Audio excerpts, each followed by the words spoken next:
Tuhan, kita berjumpa kembali di dalam program Sabda Bapa Surgawi. Kita masih dalam suasana Natal. Kami mengucapkan selamat Natal, kiranya sukacita dan damai Natal selalu ada di dalam seluruh kehidupan kita. Hari ini kita akan merenungkan kebenaran firman Tuhan dari Injil Lukas, pasalnya yang ke-5, ayatnya yang ke-32. Demikian firman Tuhan. Aku datang bukan untuk memanggil orang benar, tetapi orang berdosa, supaya mereka bertobat.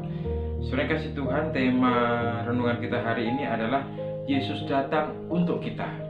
Saudara kasih Tuhan, ini merupakan jawaban Yesus atas pertanyaan orang Farisi, di mana saat itu Yesus berada di dalam rumah seorang pemungut cukai.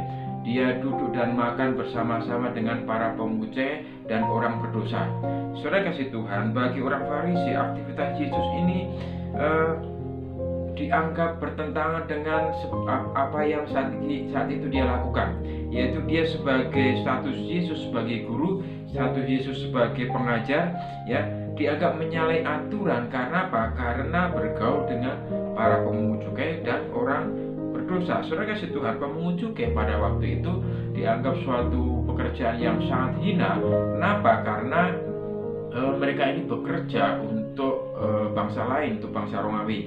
Sementara mereka bekerja dengan menarik pajak, bahkan kadang-kadang melebihi apa yang menjadi ketentuan, sehingga kehidupan mereka, kehidupan para pemungut cukai ini dianggap suatu yang hina, bahkan juga dianggap suatu pengkhianat bangsa. Karena apa? Karena itu tadi, dia bekerja untuk orang Romawi, karena pada waktu itu bangsa Yahudi dijajah oleh Romawi, sehingga aktivitas mereka menarik pajak dari masyarakat kemudian diberikan kepada bangsa Romawi. Saudara kasih Tuhan, ketika pemungut cukai ini melakukan pekerjaannya, seringkali ya dia ini melakukan bahkan juga melebihi apa yang sudah menjadi ketentuan dari pajak yang ada.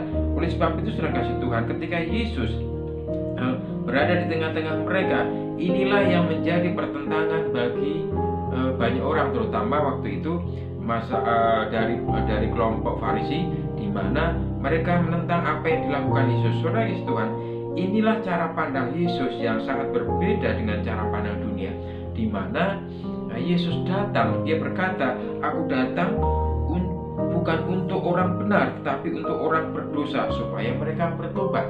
Saudara kasih Tuhan, inilah cara pandang Yesus.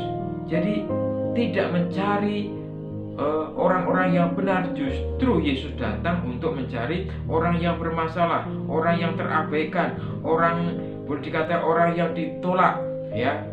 Kehidupan para pemungut cukai ini, sesungguhnya mereka ini dalam pergumulan, mereka ditolak oleh banyak orang karena karakter mereka, karena pekerjaan mereka, bahkan mereka dianggap pengkhianat bangsa. Saudara kasih Tuhan, dan ketika Yesus bertemu dengan Lewi pemungut cukai ini, Yesus berkata kepada Lewi pemungut cukai ini, ikutlah aku. Saudara kasih Tuhan, kata ini saya melihat sejajar dengan apa yang dikatakan Yesus, marilah kepadaku semua yang letih lesu dan berbeban berat, aku akan berikan kelegaan kepadamu. Kata-kata ini sejajar. Kenapa?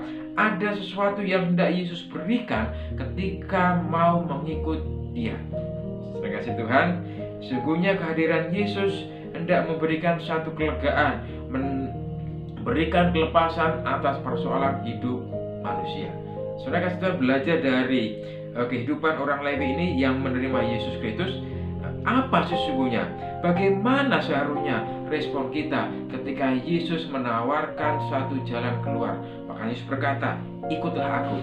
Saudara kasih Tuhan, yang pertama, ayat 27 dan 28 dikatakan, kemudian ketika Yesus pergi keluar, ia melihat seorang pemungut cukai yang bernama Lewi sedang duduk di rumah cukai. Yesus berkata kepadanya, ikutlah aku.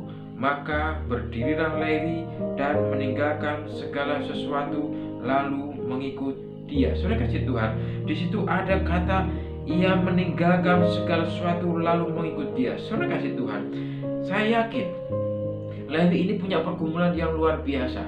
Dan ketika Yesus mengajak, ikutlah aku, ada respon yang luar biasa juga. Dia meninggalkan aktivitasnya, dia meninggalkan pekerjaannya, dia mau menanggalkan statusnya yang tadi dikatakan orang berdosa, seorang pengkhianat, dikatakan seorang pemeras, ya, seorang yang hina karena pekerjaannya.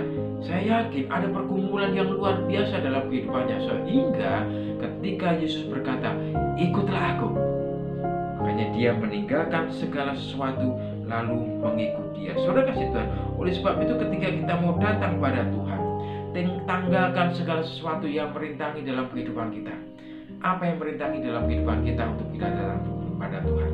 Mungkin juga karena kesukaan kita, hobi kita, bahkan juga pekerjaan, bahkan juga harta benda kita.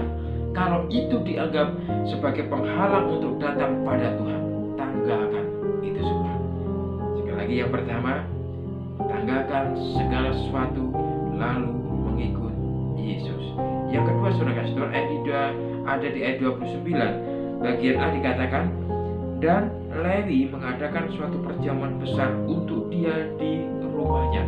Perhatikan di situ, saudara kasih Tuhan, ketika Lewi ini ya mengikut Yesus, meninggalkan segala sesuatu lalu mengikut Yesus, rupanya dia tidak bisa berhenti sampai di situ. Dia membuka pintu rumahnya untuk boleh datang Yesus ke rumahnya. Saudara kasih Tuhan, saya melihat di situ si Lewi ini rupanya memfasilitasi banyak orang, bahkan juga dia memanggil sejumlah orang pemungut cukai, orang-orang yang satu profesi dengan dia, agar senantiasa ya banyak orang mendengar apa yang menjadi firman Tuhan, apa yang mau disampaikan Yesus kepadanya, sehingga mereka juga mendengar keselamatan yang Tuhan sampaikan. Saudara kasih Tuhan, saya melihat bahwa si Lewi ini, yang kedua adalah dia mau membuka kehidupannya, membuka hatinya, membuka rumahnya untuk dipakai pekerjaan Tuhan. Saudara kasih Tuhan, hal ini berbeda, bertolak belakang dengan ahli Taurat dan orang Farisi. Dia tahu apa yang diperbuat Yesus, dia tahu siapa Yesus, tapi dia menutup hatinya. Oleh sebab itu, saudara Tuhan, buka hatimu ketika Tuhan memanggil saudara dan saya.